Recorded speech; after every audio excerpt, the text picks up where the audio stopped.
اس پل مریم کے رونگٹے کھڑے ہوئے تھے جب اس نے سسر کے منہ سے پہلی بار اپنے نام کے ساتھ گالی سنی تھی۔ اس کا سسر غصے سے مریم کو گھورتا ہوا گالی دے کر بولا تھا کہ مریم، ایک ٹانگ تو تیری پیدائشی ٹوٹی ہے، اب دوسری کو میں توڑ دوں گا۔ اگر دوبارہ تمہاری زبان سے میرے خلاف ایک بھی لفظ نکلا، بڑی شکایتیں لگاتی پھرتی ہے میرے بیٹے کو، یہ مت بھول وہ پہلے میرا بیٹا ہے، بعد میں تجھ جیسی لنگڑی کا شوہر بنا ہے۔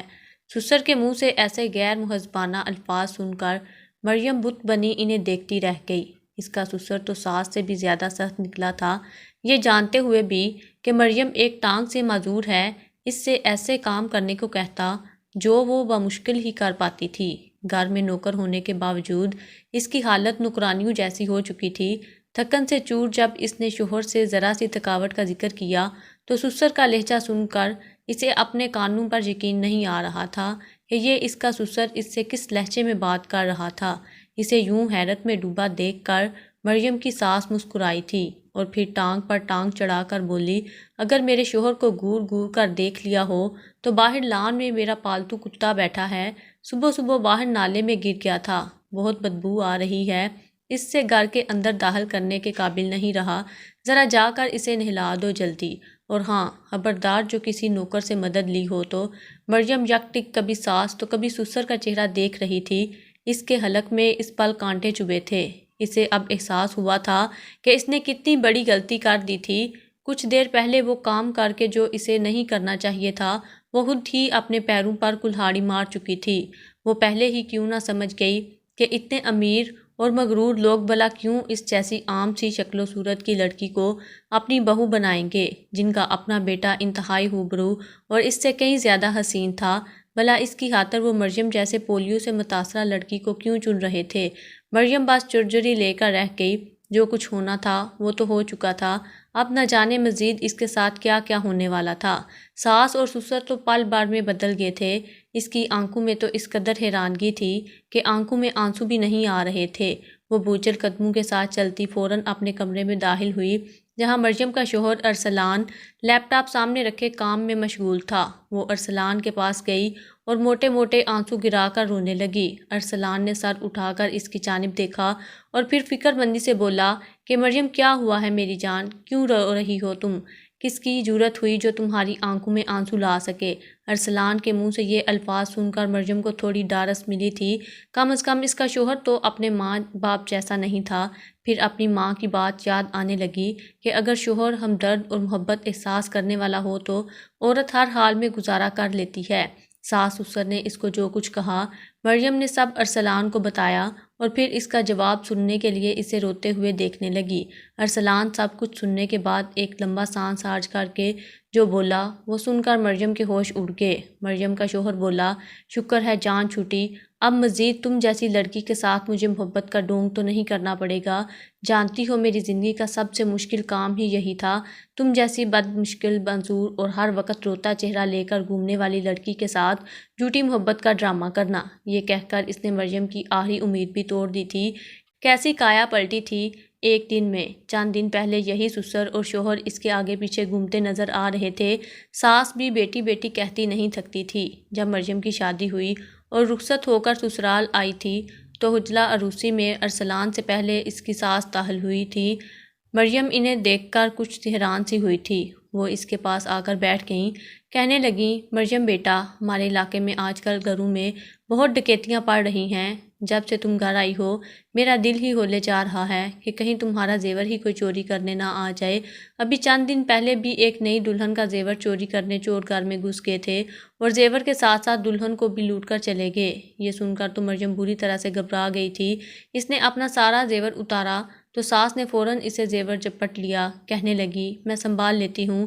یہ کہہ کر اس کا سارا زیور باہر لے گئی اور اب مریم کا سب کچھ اپنے قبضے میں کر کے ان لوگوں نے کیسا رنگ بدلا تھا۔ ارسلان حقارت سے ہنس ہنس کر یہ سب کہہ رہا تھا، مگر مریم کا دماغ تو اس پل بالکل سن ہو چکا تھا۔ وہ بے یقینی سے اپنے شوہر کو دیکھ رہی تھی۔ یہاں تو سبھی اس کے دشمن نکلے تھے، کوئی بھی اس کا سگا نہیں تھا۔ وہ معاف دماغ کے ساتھ کانپنے لگی اور دیکھتے ہی دیکھتے فرش پر گر کر بے ہوش ہو چکی تھی۔ اسے جب ہوش آیا تو وہ ہسپتال میں موجود تھی۔ آنکھوں میں کئی آنسو باہر آنے کو بے تاب تھے۔ کتنا بڑا کھیل کھیلا جا چکا تھا اس کے ساتھ۔ اسے بے ساختہ اپنے ابو یاد آئے۔ کاش وہ آج زندہ ہوتے تو اس کی زندگی بھی کچھ اور ہوتی۔ یہ تو ابھی شروعات تھی، نہ جانے اور کتنی اذیتیں اور تکالیف اس کے انتظار میں کھڑی تھیں۔ وہ آنکھیں موند گئی اور دور کہیں پیچھے ماضی میں چند ماہ پہلے کا منظر یاد کرنے لگی۔ وقت بھی جب آزمانے پر آئے تو ایسے ایسے حالات کھڑے کر دیتا ہے کہ مضبوط سے مضبوط انسان بھی ٹوٹ کر بکھر جاتا ہے۔ یہ تو پھر معصوم بولی بالی سی معذور مریم تھی، جسے 4 سال کی عمر میں ہی پولیو وائرس نے ایک ٹانگ سے معذور کر دیا تھا۔ بڑی سی حویلی کے صحن میں محلے کی کئی عورتیں بیٹھی مرحوم منحاس کے ایصال ثواب کی خاطر سورہ یاسین پڑھ رہی تھیں۔ وہیں ان سب عورتوں کے ہوتے ہوئے بھی تنہا مریم اپنے باپ کی تصویر کو سینے سے لگا کر بیٹھی ہے، بے آواز رو رہی تھی۔ اس نے ایک بار پھر تصویر کو سینے سے جدا کر کے دیکھا جہاں اس کے ابو کھڑے مسکرا رہے تھے۔ اس کی آنکھوں سے قطار در قطار کئی آنسو بہنے لگے۔ ماں تو اسے بیدار کرتے ہی دنیا سے رخصت ہو گئی تھی۔ منہاس صاحب نے اپنی بیٹی کو ماں اور باپ دونوں کا پیار دیا تھا، مگر آج 18 سال کی مریم کے ابو بھی اس کا ساتھ چھوڑ گئے تھے۔ 4 دن پہلے شدید طوفانی بارش ہو رہی تھی۔ منہاس صاحب گھر کی جانب آ رہے تھے کہ راستے میں شدید طوفان کے باعث ایک درخت جڑ سے اکھڑا اور سیدھا جا کر سڑک کنارے لگے بجلی کے کھمبے پر گرا۔ بارش اور طوفان میں تاروں سے ایک خطرناک آگ نکلی جو سیدھی آ کر منہاس صاحب کی کار پر گری تھی۔ منہاس صاحب کی گاڑی کرنٹ کے زیر اثر آ چکی تھی اور وہ ایک لمحے کے اندر اندر جل کر راکھ ہو چکے تھے۔ میت کے نام پر صرف ان کے وجود کی راکھ بچی تھی۔ مریم کو جب یہ پتہ چلا تو وہ صدمے سے بے ہوش ہو گئی۔ اسے یقین ہی نہیں آ رہا تھا کہ اس کے ابو اسے چھوڑ کر امی کے پاس جا چکے ہیں۔ مریم کے ابو کی وفات کی خبر جیسے ہی عام ہوئی تو فوراً دوسرے شہر سے اس کے چچا اور چچی آ گئے۔ منہاس کے بڑے بھائی کو تو اپنے بھائی کی موت کی خبر نے صدمے میں پہنچا دیا تھا۔ وہ کتنی ہی دیر اپنی بھتیجی کے گلے لگ کر روتے رہے۔ مریم کا اب اپنے چچا چچی کے علاوہ کوئی سہارا نہیں بچا تھا۔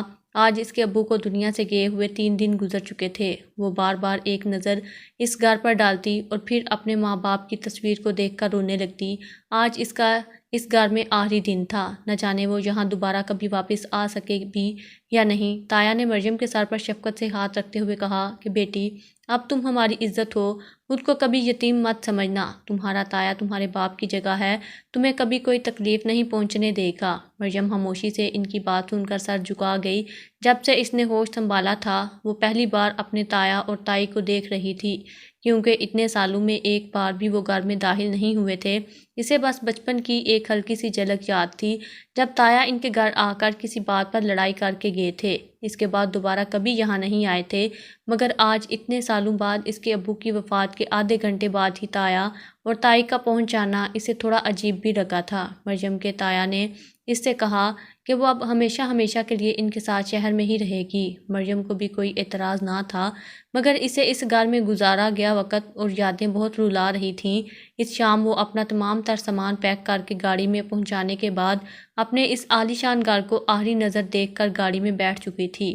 اس نے شہر جانے سے پہلے ایک بار قبرستان کی جانب گاڑی رکوائی اور پھر اپنے تایا اور تائی کے ساتھ اپنے والدین کی قبر پر چلی آئی۔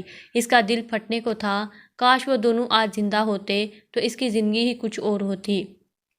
اتنے سالوں تک مریم کے ابو نے اسے کبھی یہ احساس نہیں ہونے دیا تھا کہ وہ معذور ہے، مگر آج جب وہ ان کے بغیر لڑکھڑاتے ہوئے گھر سے باہر نکلی تھی تو اسے احساس ہوا تھا باپ کا ہاتھ پکڑ کر ان کے سہارے سے ہی دراصل وہ خود کو مکمل محسوس کرتی تھی۔ کمی کیا ہوتی ہے وہ اسے ان کے جانے کے بعد محسوس ہوئی تھی۔ وہ آخری بار ان کی قبر کو نظریں بھر کر دیکھنے کے بعد فاتحانی کر کے واپس گاڑی میں بیٹھ کر شہر کے لیے روانہ ہو گئی۔ اس کے وہم گمان میں بھی یہ بات نہیں تھی کہ یہاں آ کر اس کے ساتھ کیا ہونے والا ہے، وہ کتنی بڑی اذیت سے دوچار ہونے والی تھی۔ مریم کے تایا بھی اس کے ابو کی طرح بظاہر امیر تھے۔ ابو کی وفات کے بعد ان کی ساری جائیداد اور زمینوں کی وارث مریم ہی تھی۔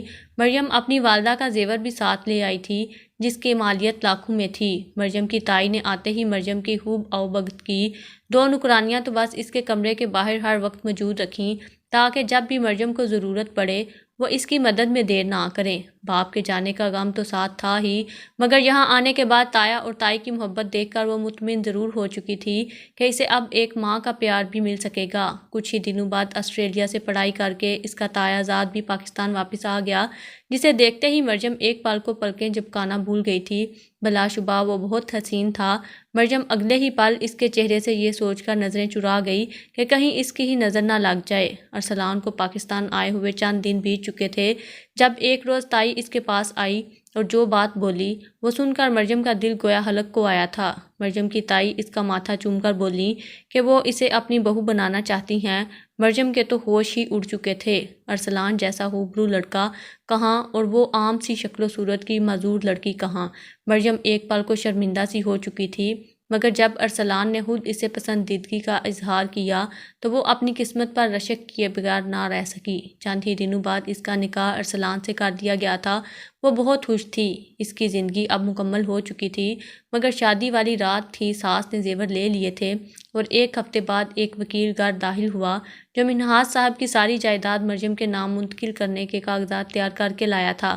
مریم نے جب اپنے تایا اور ارسلان کی محبت دیکھی تو اس نے وہ ساری جائیداد اپنے سسر کے نام کر دی، کیونکہ اب وہی اس کے باپ کی جگہ پر فائز تھے۔ بس اس کے تایا تو شاید انتظار ہی اسی موقع کا کر رہے تھے، فوراً دستخط کر کے ساری جائیداد کے مالک بن گئے اور پھر چند ہی گھنٹوں بعد وہ اپنے اصل روپ میں واپس آ چکے تھے۔ نرس نے مریم کو آواز دی تو اس نے آنکھیں کھول دیں۔ اس کے بعد نرس مریم کو خوشخبری سناتے ہوئے بولی کہ مبارک ہو، آپ ماں بننے والی ہیں۔ کوئی اور وقت ہوتا تو شاید مریم کی خوشیوں کا کوئی ٹھکانہ نہ رہتا، مگر جن حالات سے دوچار ہو کر وہ ہسپتال پہنچی تھی، اسے یہ سن کر الٹا دکھ سے رونا آ رہا تھا۔ مریم کو ہسپتال بھی ملازمہ لے کر آئی تھی۔ اس نے اپنوں آنسو پونچھے اور ایک نئی امید کے ساتھ چہرے پر مسکراہٹ سجائے۔ اولاد کی خوشی تو پتھر کو بھی موم کر دیتی ہے۔ ہو سکتا ہے جب گھر والوں کو یہ خوشخبری ملے تو ان کا رویہ میرے ساتھ ٹھیک ہو جائے۔ مریم پر امید سی سوچتے ہوئے گھر آنے لگی۔ اس وقت رات کے 10 بج چکے تھے۔ ملازمہ تو وہیں سے اپنے گھر روانہ ہو چکی تھی۔ مریم گھر کے باہر آ کر دروازے پر دستک دینے لگی۔ کئی بار دستک دینے کے باوجود دروازہ نہیں کھلا تھا۔ ویسے تو ہر وقت چوکیدار گیٹ پر موجود ہوتا تھا، مگر آج نہ جانے سب کہاں تھے۔ مریم پوری قوت سے گیٹ پر دستک دیتے ہوئے ارسلان کو آواز دینے لگی، مگر کوئی بھی دروازہ کھولنے نہ آیا۔ مریم کی ساس ہاتھوں پر لوشن کی مساج کر رہی تھیں جب ان کی نظر اپنے شوہر کے مسکراتے ہوئے چہرے پر پڑی، جو اپنے لیپ ٹاپ کی سکرین میں دیکھ کر مسلسل مسکرا رہے تھے۔ مریم کی ساس نے جب وجہ پوچھی تو انہوں نے سکرین کو ان کی جانب موڑ دیا۔ مریم کی ساس نے جب منظر دیکھا تو وہ ناگواری سے سر نفی میں ہلا کر بولی، یہ منحوس ماری کہاں سے آ گئی؟ اب میں تو نہیں جا رہی گیٹ کھولنے، مجھے تو نیند آئی ہے۔ مریم کی ساس صفاق دلی کی حد تک کرتے ہوئے ڈیٹوں کی طرح آنکھیں موند کر لیٹ چکی تھیں، جبکہ مریم کا سسر اس کا سگا تایا اپنے چھوٹے بھائی کی بیٹی کو اندھیرے میں ڈرتے ہوئے بار بار دروازہ پیٹتا دیکھ کر سکون محسوس ہو رہا تھا۔ مریم کو اذیت دے کر دراصل وہ اپنے چھوٹے بھائی سے بدلہ پورا کر رہا تھا۔ جب دفتر سے منہاس نے اس پر پیسوں کی ہیرا پھیری کرتے ہوئے پکڑنے کے بعد بے عزت کر کے اپنے دفتر سے نکال دیا تھا، آج جو بھی اس کے پاس تھا وہ منہاس کا ہی دیا تھا۔ دوسری جانب مریم کے دل میں کئی وسوسے آ رہے تھے۔ وہ سہم کر روتے ہوئے بار بار دروازہ پیٹ رہی تھی۔ موسم بھی خراب ہو رہا تھا۔ امید تھی کہ چند لمحوں بعد بارش ہو جاتی۔ کچھ ہی دیر گزری اور آسمان سے موسلادھار بارش جاری ہو گئی۔ مریم تھک کر وہیں دروازے سے ٹیک لگا کر بیٹھ چکی تھی۔ اس کا وجود کپ کپا رہا تھا اور کوئی ٹھکانہ بھی تو نہیں تھا اس کے پاس۔ اسے اس پل اپنی ماں باپ یاد آئے تھے۔ وہ پھوٹ پھوٹ کر روتی، نہ جانے کب وہیں دروازے سے ٹیک لگا کر سو گئی۔ اسے خود بھی پتہ نہ چلا۔ وہ گہری نیند میں سو رہی تھی جب اس کا سسر اور شوہر گھر سے دفتر جانے کے لیے نکلے تو چوکیدار نے بھاگ کر دروازہ کھولا۔ یوں ہی دروازہ ایک جھٹکے سے کھلا تو مریم جو بیٹھی ہی دروازے کے سہارے تھی، منہ کے بل جا کر چوکیدار کے قدموں میں گری تھی۔ گرنے سے اس کے آنکھ کھل چکی تھی۔ اپنی مالکن کو اس حال میں دیکھ کر چوکیدار شرمندہ سا ہوا تھا۔ مریم بکھلا کر اٹھی۔ اس کا سارا وجود ٹھنڈا پڑ چکا تھا۔ بھیگے کپڑوں سے وہ بیمار ہو چکی تھی۔ وہی ارسلان نے جب اسے یوں گرتا دیکھا تو غصے سے آگ بگولا ہو گیا اور اگلے ہی لمحے مریم کو بالوں سے جکڑ کر گھر کے اندر لے جاتے ہوئے جا کر اپنی ماں کے قدموں میں پٹھا۔ بہت شوق ہے قدموں میں گرنے کا تو میری ماں کے قدموں میں گرو، اس چوکیدار کے قدموں میں گرنے کی کیا ضرورت تھی؟ ارسلان کے منہ میں جو آیا وہ بولتا چلا جا رہا تھا۔ مریم کے وجود میں اس پر درد کی شدید ٹیسیں اٹھی تھیں۔ وہ اپنے پیٹ پر ہاتھ رکھ کر چکراتے ہوئے اٹھی اور اتنا سب ہونے کے باوجود ایک آخری امید کے ساتھ مسکراتے ہوئے بولی کہ ارسلان، میں آپ کے بچے کی ماں بننے والی ہوں۔ مریم کی آنکھوں میں آنسو اور لبوں پر زبردستی مسکان تھی۔ ارسلان ایک پل کے لیے منجمد سا ہو گیا تھا، تبھی مریم کے سسر نے اسے آواز دی اور وہ بغیر کچھ بولے ہی باہر نکل گیا۔ ساس کے چہرے کے تاثرات بدلے تھے۔ اس نے مریم کو اپنے سامنے کھڑا کیا اور دوبارہ سے پوچھنے لگی۔ اس کے چہرے پر بے یقینی تھی۔ اس نے مریم کو بازو سے پکڑا اور جھنجھوڑ کر بولی، سچ سچ بتا، یہ بچہ ارسلان کا ہی ہے یا؟ اس سے آگے مریم نے ساس کو کچھ بولنے کا موقع ہی نہ دیا اور روتے ہوئے ہاتھ جوڑ کر بولی، خدا کا واسطہ ہے تائی، مت کریں مجھ پر اتنا ظلم۔ اتنی اذیتیں صرف ایک دن میں مجھ پر ڈال چکے ہیں آپ لوگ۔ میں مر جاؤں گی۔ آپ کو جائیداد چاہیے تھی، مل گئی۔ میرے پاس پھوٹی کوڑی نہیں بچی، میں نے اف تک نہیں کی، مگر اب میری کردار کشی مت کریں۔ میں نے صرف آپ سب سے ماں باپ کا پیار مانگا تھا۔ مریم روتے ہوئے اپنے کمرے میں جا چکی تھی، جبکہ ساس ششتر سی مریم کو جاتا دیکھتی رہ گئی۔ دن میں سسر گھر آیا تو اسے مریم کے حاملہ ہونے کی خبر ملی۔ اس کا تو پارا ہائی ہو چکا تھا۔ فوراً مریم کو اپنے پاس بلایا اور سارے نوکروں کو چھٹی دینے کے بعد کاموں کی فہرست اسے تھما دی۔ مریم تو معصوم تھی، اس کی طبیعت شدید خراب تھی، وجود درد سے چور تھا، مگر کیا کرتی؟ خاموشی سے پہلے ساس سسر کے کپڑے دھوتی رہی اور پھر کچن میں ان کی خاطر 7 قسم کے کھانے بنانے میں مشغول ہو گئی۔ اسے تو لگا تھا اس کے بچے کے آنے کی خوشخبری سن کر سب خوش ہوں گے، مگر یہاں تو سب کا دل ہی پتھر ہو چکا تھا۔ کچھ دیر بعد مریم کے سسر نے اسے آواز دی۔ وہ غصے سے مریم کو چھت پر آنے کا کہہ رہے تھے۔ مریم فوراً سیڑھیاں چڑھ کر لڑکھڑاتے ہوئے آخری سیڑھی پر پہنچی ہی تھی کہ تبھی مریم کے سسر نے مریم کو ایک جھٹکے سے دھکا دے کر پیچھے دھکیل دیا۔ مریم کے اوسان ہتا ہوئے تھے، اس کی آنکھوں کے آگے اندھیرا سا چھانے لگا اور اگلے 3 سیکنڈ میں وہ سیڑھیوں سے لڑکھڑاتی ہوئی زمین پر جا گری تھی۔ مریم کے سسر کو اندر تک تسکین پہنچی تھی۔ مریم کے روپ میں در حقیقت اس نے اپنے بھائی کو اذیت دی تھی۔ مریم کا سر پھٹ چکا تھا، وہ نیم بے ہوشی میں فرش پر گری تڑپ رہی تھی، آس پاس خون پھیل چکا تھا۔ ملازمہ دوڑ کر اس تک پہنچی تھی۔ مریم کی آنکھوں سے اس پل سرد آہ کے ساتھ ایک آنسو نکلا تھا۔ کیا غلطی تھی اس کی؟ کیا قصور تھا؟ صرف یہ کہ اس نے اپنے تایا پر بھروسہ کرتے ہوئے اپنی زندگی کی چابی انہیں سونپ دی تھی۔ دولت، جائیداد، وہ تو سب کچھ ان پر لٹا چکی تھی، مگر شاید وہ اس کی جان لے کر ہی راضی تھے۔ مریم نے ملازمہ کو خود سے دور کیا اور خود کو سنبھالتے ہوئے اٹھ کھڑی ہوئی۔ جب یہ یقین ہو جائے کہ اس دنیا میں اپنے سوا کوئی اپنا نہیں، تب پھر سہاروں کی امید نہیں رہتی۔ مریم بھی اس پل مضبوط بنی تھی، اس کا حمل گر چکا تھا، اس کا سر زخمی تھا، پھر بھی وہ لڑکھڑاتی ہوئی کھڑی تھی، اس کے سر سے ٹیس اٹھ رہی تھی اور ساس سسر اس کی بے بسی پر ہنس رہے تھے کہ اچانک باہر کی بیل بجی۔ جیسے ہی ملازم نے دروازہ کھولا تو 2 نوجوان کھڑے تھے، کہنے لگے، کیا ارسلان کا گھر یہی ہے؟ ملازم نے جی ہاں یہی ہے۔ وہ کہنے لگا، آپ کے بیٹے کا کار ایکسیڈنٹ ہو گیا ہے، وہ ہاسپٹل میں ہے۔ یہ سن کر ساس اور سسر ہاسپٹل چلے گئے، لیکن مریم اس کے پیچھے نہیں گئی۔ گھر میں ہی اس نے وقت گزارا کہ کچھ ہی دیر میں اس کے ساس سسر روتے ہوئے گھر داخل ہوئے اور پھر ایمبولینس کی آوازیں آنے لگیں۔ ارسلان مر چکا تھا، لیکن مریم کو اس بات کا افسوس تک نہیں ہوا تھا۔ اس نے چپ چاپ عدت پوری کی اور دارالامان جانے لگی تو اس کی ساس سامنے آ گئی۔ بیٹے کے مرنے کے بعد وہ ٹوٹ چکی تھی، کہنے لگی، ہم سب کو معاف کر دے، تیری آہ لگ گئی ہے تو اپنا سب کچھ واپس دے لے۔ لیکن مریم نے کوئی جواب نہیں دیا اور گھر سے باہر نکل کر دارالامان میں چلی گئی۔